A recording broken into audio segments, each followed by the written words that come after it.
also wanted to talk very briefly about the passing of Ryne Sandberg. Ryne Sandberg passed away of cancer this week at the age of 65. For those that maybe weren't following it, it truly is a heartbreaking story of, let's just talk about the man for a second. Diagnosed with cancer last year, fought it, was posting not consistently, but semi-regularly posts that were so heartwarming and so uplifting about him being in a position to possibly beat this thing. And then last year he announced that the cancer was gone. And for anyone that was following those messages at the time, it was one of the best fist bumps or high fives you can ever get. And it took you back to the days when Ryno was playing.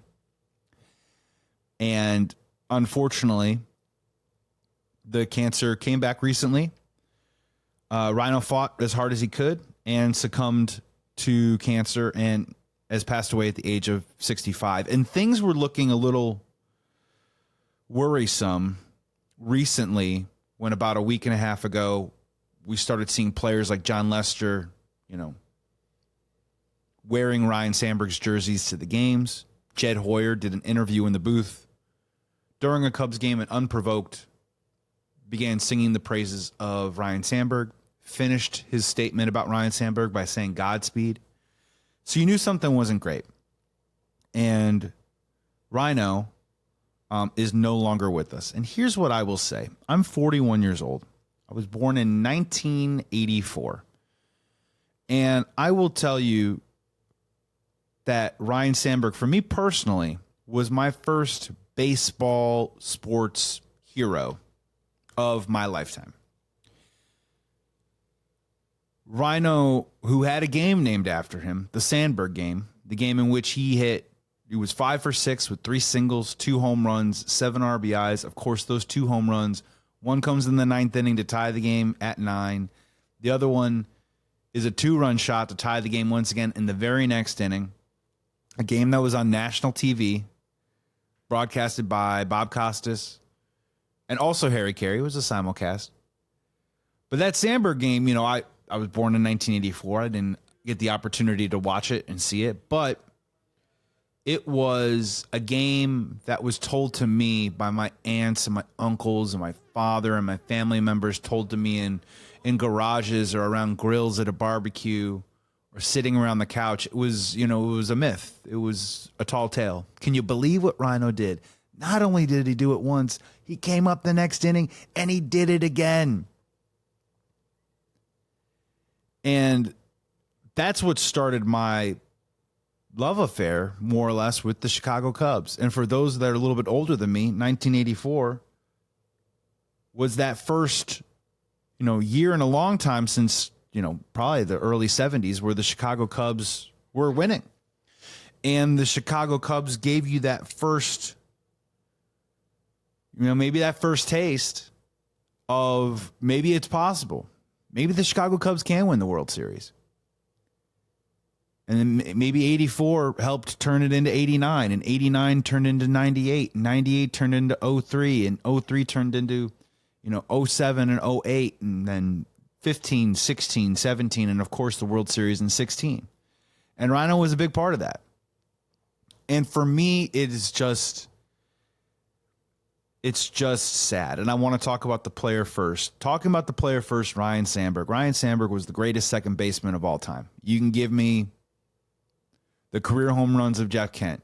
You can give me maybe a stronger prime set of years from Robinson Cano. You can give me the man who refuses to take off his shirt, Jose Altuve.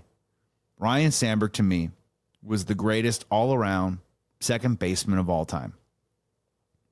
Ryno can hit for power.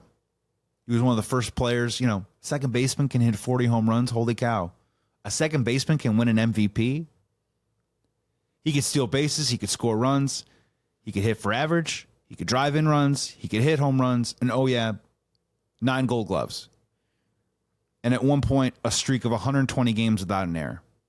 Just fundamentally sound, clean, and a quiet, bright star that shone out throughout this city.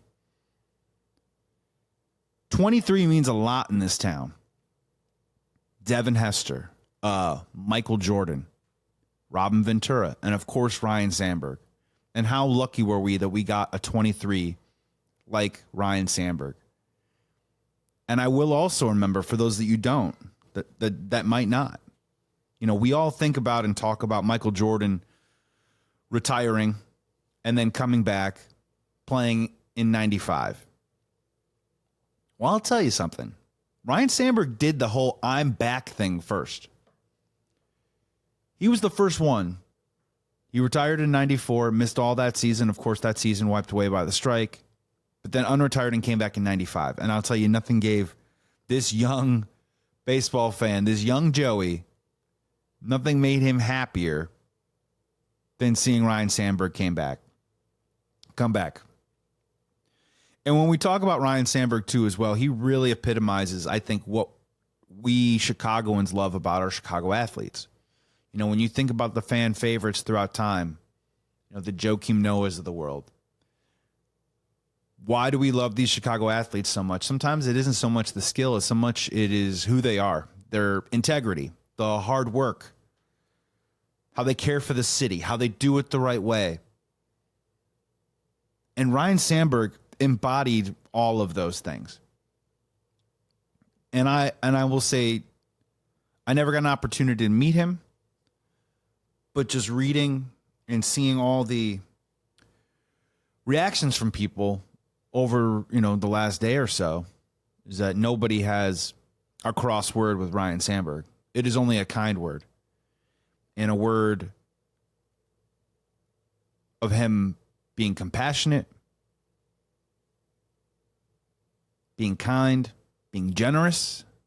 Countless fans I randomly met Ryne Sandberg, and he was so, so nice. And it gets repetitive and it gets boring. But when it came to Ryne Sandberg and being a great person, boring was cool. Because it seemed like he was always the same and always treated people the same and treated the game of baseball the same.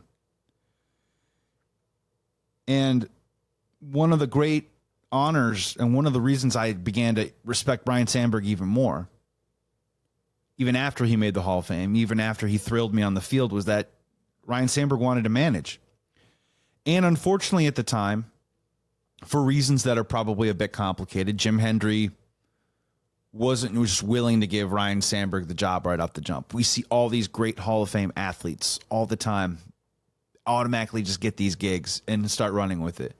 Ryno didn't get that opportunity, and Ryno didn't care. Ryno said, I'll go down to the minor leagues. I'll coach in the minors. I'll ride the bus. I don't care. And the thousands of athletes that he probably affected and impacted is what made him so special. And honestly, the timing was just tough with the Cubs. Cubs were never going to win. During that time, they had to rebuild after the Lou Piniella era. A lot of those veterans went away. And even if you had given Ryne Sandberg the job, it probably would have been a job that you would have had to fire Ryne Sandberg from the Cubs. And who honestly wants to do that? But he went down, managed in Peoria for a bunch of years, finally got his opportunity with the Philadelphia Phillies, and managed them for 3 seasons. But he didn't skip steps, and he did it the right way. And that's what I appreciate, and that's what I have respect for Ryno for. And in terms of the managerial thing, I remember I go back to right around that time, maybe a little bit before that. There was this thing that started happening. It was called a blog. So I had one. I was writing sports stuff all the time, and I wrote this really, really long piece because I would sit up late at night and, look up at my ceiling, and I'd think about what it would feel like to have the Cubs win the World Series. What would that emotion even be like? And I'd be sitting there, I'd be looking up at my ceiling, and I'd have these images in my mind of what I wanted, what I think it would feel like, and what it would look like if the Cubs won the World Series. And I'd have this one image, and it'd be a big parade on Clark Street. I'm on the sidewalk, and up comes this beautiful convertible. And on the back of the convertible would be the manager of the Chicago Cubs, the one that finally got it done. So I made a list of who I would have wanted to see on the back of the convertible. What makes sense? It wouldn't have just been some random guy. It wouldn't have been Dale Swaim. It wouldn't have been Mike Quaddy. So who is that person? Who was going to break that curse?